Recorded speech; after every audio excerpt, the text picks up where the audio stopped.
Daniel chapter 6. It pleased Darius to appoint 120 satraps to rule throughout the kingdom, with 3 chief ministers over them, one of whom was Daniel. The satraps were made accountable to them, so that the king might not suffer loss. Now Daniel so distinguished himself among the chief ministers and the satraps by his exceptional qualities, that the king planned to set him over the whole kingdom. At this, the chief ministers and the satraps tried to find grounds for charges against Daniel in his conduct of government affairs, but they were unable to do so. They could find no corruption in him because he was trustworthy and neither corrupt nor negligent. Finally, these men said, "We will never find any basis for charges against this man Daniel, unless it has something to do with the law of his God."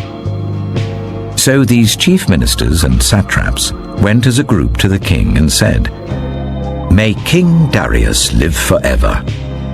The royal ministers, prefects, satraps, advisors, and governors have all agreed that the king should issue an edict and enforce the decree that anyone who prays to any god or human being during the next 30 days, except to you, your majesty, shall be thrown into the lion's den. Now, your majesty, issue the decree and put it in writing so that it cannot be altered, in accordance with the law of the Medes and Persians, which cannot be repealed." So King Darius put the decree in writing. Now when Daniel learned that the decree had been published, he went home to his upstairs room where the windows opened towards Jerusalem.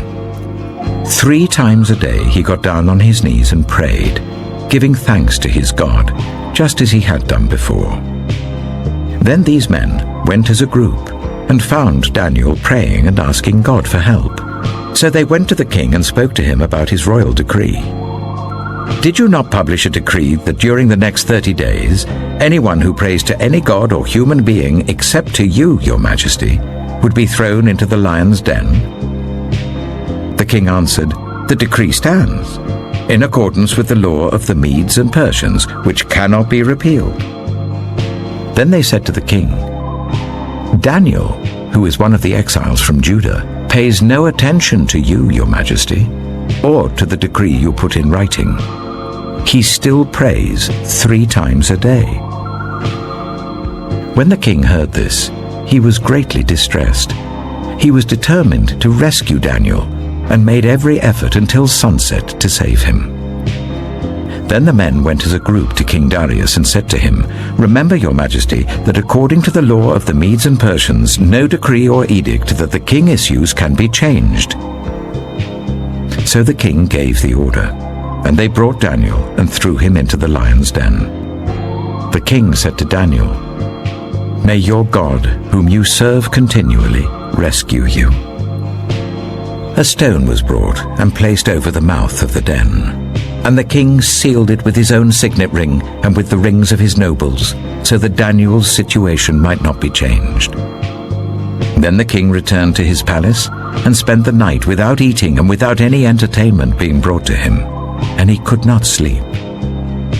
At the first light of dawn, the king got up and hurried to the lion's den. When he came near the den, he called to Daniel in an anguished voice, "Daniel, servant of the living God, has your God, whom you serve continually, been able to rescue you from the lions?" Daniel answered, "May the king live forever.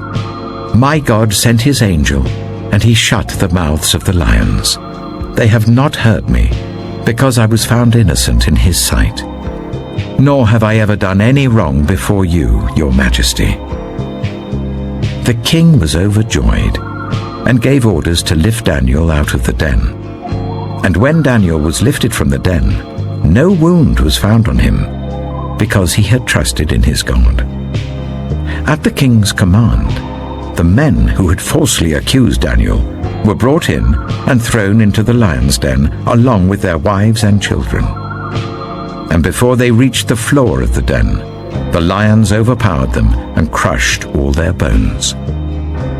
Then King Darius wrote to all the nations and peoples of every language in all the earth, "May you prosper greatly. I issue a decree that in every part of my kingdom, People must fear and reverence the God of Daniel. For he is the living God, and he endures forever. His kingdom will not be destroyed, his dominion will never end. He rescues and he saves. He performs signs and wonders in the heavens and on the earth. He has rescued Daniel from the power of the lions. So Daniel prospered during the reign of Darius and the reign of Cyrus the Persian.